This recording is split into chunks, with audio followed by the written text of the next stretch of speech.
Je sais, je suis en train de lire Télérama. On peut faire du cassoulet, on peut être expert en cassoulet. C'est pas pour autant qu'on néglige la culture, le cinéma, le théâtre, ce qui se passe dans le monde. Tout ça pour prouver que le cassoulet est bien plus qu'un mets. Le cassoulet a une longue histoire. Le cassoulet intervient dans tous les compartiments de la vie.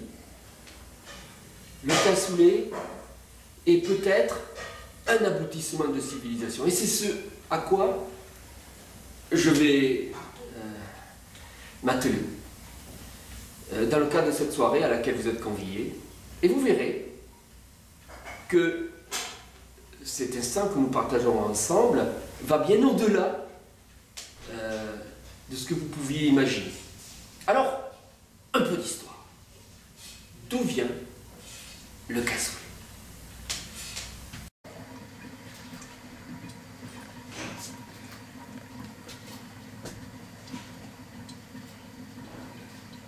Un peu de pédagogie.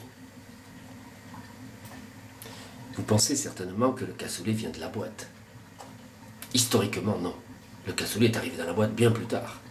Le cassoulet nous vient des Amériques. Amené par des moines espagnols probablement ou des nonnes. On ne sait pas trop.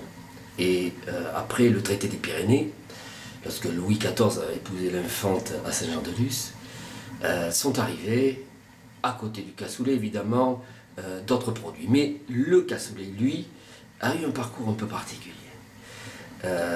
Il a été amené en Languedoc, probablement à l'époque de la naissance de Paul Riquet, et d'aucuns pensent que les premières plantations de haricots, puisqu'on parle bien du haricot, ont eu lieu autour d'Olonzac. C'est effectivement des traces archéologiques prouvent que le haricot a été d'abord planté à Olonzac. Et ensuite, porté par la rivière Ognon sur les barques, évidemment, qui étaient utilisées pour faire un cabotage commercial, le cassoulet s'est développé sur l'ensemble de la province. Là, on parle de la province du Languedoc. Voilà. Le cassoulet est composé donc, comme vous pouvez le constater, à la fois du haricot, hein, c'est-à-dire cette forme dite en suppositoire, et à côté, vous avez, regardez, l'oignon, hein, qui a donné le nom au fleuve qui irrigue les terres d'Olonzac. Voilà. Ça, c'est pour la partie historique. Il faut savoir que le long de l'oignon, il faut savoir que le long de l'oignon, il y avait à la fois des moulins à eau et des moulins à vent. Et c'est très important, l'introduction du moulin à vent, qui est juste concomitante avec le cassoulet. Et comme ça, le goût s'est répandu dans la province à partir de cet accélérateur que représentait le moulin à vent, qui, des rives de l'Ognon, ont porté, si j'ose dire, le parfum de ce nouveau mets sur l'ensemble de la province. Et c'est ainsi qu'il s'est profondément développé, a profondément transformé l'économie de la région, et que ensuite, grâce au canal du Midi, depuis Olonzac, il est allé à Homs, et de Homs, il a atterri à Castelnaudary. Voilà.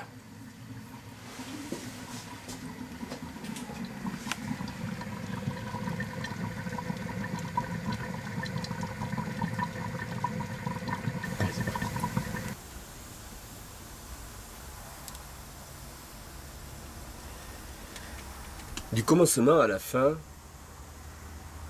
ce qui marque le cassoulet, c'est le naturel. Naturel par sa composition et naturel dans sa transformation. Comme vous l'avez constaté, le feu de bois contribue non seulement à la saveur, mais au respect de ce naturel. Par ailleurs, cela respecte aussi certains critères de santé. Parmi les convives de ce soir, beaucoup ne se font plus très jeunes.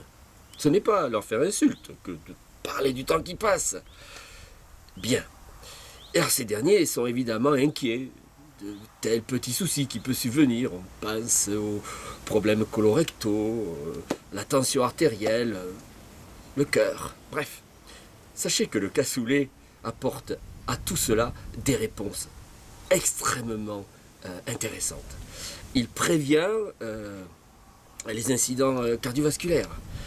Il prévient le cancer colorectal. Mais attention, ce n'est pas parce que j'évoque ce cancer-là et cette partie de notre anatomie qu'il s'agit d'imaginer que le cassoulet ne se consomme que des deux côtés. Non, non, non, on respecte la gravité, on respecte évidemment le sens de l'accueil du haricot. Ensuite, d'autres vertus sont à relever, mais peut-être avec une autre façon d'apporter un traitement à ces problèmes. Je pense aux hémorroïdes. Je crois beaucoup que le cassoulet apporte une réponse efficace aux hémorroïdes. Merci. Voilà, dernière partie de cette présentation, prélude à l'excellent repas qui vous attend. Je voudrais évoquer ce qui sera par ailleurs le titre de mon prochain ouvrage, La femme et le cassoulet. On s'est souvent interrogé sur le rapport qu'entretenaient les femmes et le cassoulet, d'autant que, historiquement, elles étaient plutôt éloignées de la chose. Je voudrais, pour preuve, rappeler cet adage, enfin ce proverbe qui dit l'homme pète et la femme rouspète.